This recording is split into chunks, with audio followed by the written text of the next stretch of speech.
So జేఎన్టీయూజీవి 4-1 R20 BTech వాళ్ళ results నిన్న release చేసేసిందండి. So paper valuation ఎలా జరిగిందని చెప్పేసి పోల్ కండక్ట్ చేసాం. Easy I pass, tough I pass, medium I failed అని చెప్పేసి. సో పోల్ ఎలా ఉందో చూడండి. అయితే ఓన్లీ 16% మంది మాత్రమే ఐ ఫెయిల్డ్ అని చెప్పేసి పోల్ చేశారు. పేపర్ వాల్యుయేషన్ అయితే ఈజీగానే జరిగింది. కానీ ఎవరు ఎక్స్పెక్ట్ చేయని విధంగా R20 4-1 బీటెక్ వాళ్ళ రిజల్ట్స్ ముందుగా రిలీజ్ చేశారు. దానికి కారణం ఏంటంటే పాస్డ్ అవుట్ తొందరగా పంపిస్తే వీళ్ళు సెటిల్ అయిపోతారని చెప్పేసి రెగ్యులర్ వాళ్ళని సప్లీ రిజల్ట్స్ రిలీజ్ చేయడం జరిగింది.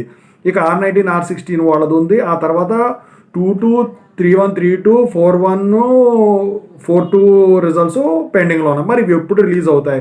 పేపర్ వాల్యుయేషన్ సంగతి ఏంటి? వీటి సంగతి ఇప్పుడు మాట్లాడుకుందాం. ముందుగా అయితే ఇంతవరకు ఛానల్ సబ్స్క్రైబ్ చేసుకుని వీడియో లైక్ చేసి షేర్ చేయండి. మీకు ఏమైనా డౌట్స్ ఉంటే కాల్ మీ 4 ద్వారా కాల్ చేయండి.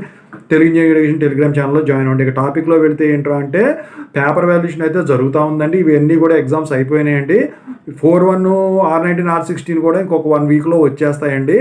మార్క్స్ ఎంట్రీ అయిపోయినట్టయితే ఇక 4-2 కూడా రిలీజ్ చేసేదానికి దాంతోపాటు రెడీ అవుతున్నారండి. ఇక 2-2 3-1 3-2 వచ్చేసరికి ఇవి కూడా నాకు తెలిసి మే ఎండింగ్ కల్లా రిలీజ్ చేసేస్తారు.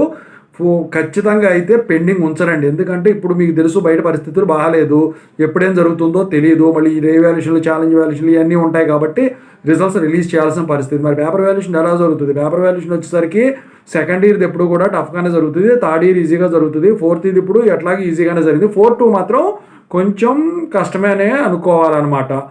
ఇది సప్లీ కాబట్టి ఇక ప్రాజెక్ట్ అంటారో దీంతో ముందుగా వచ్చేస్తాయి.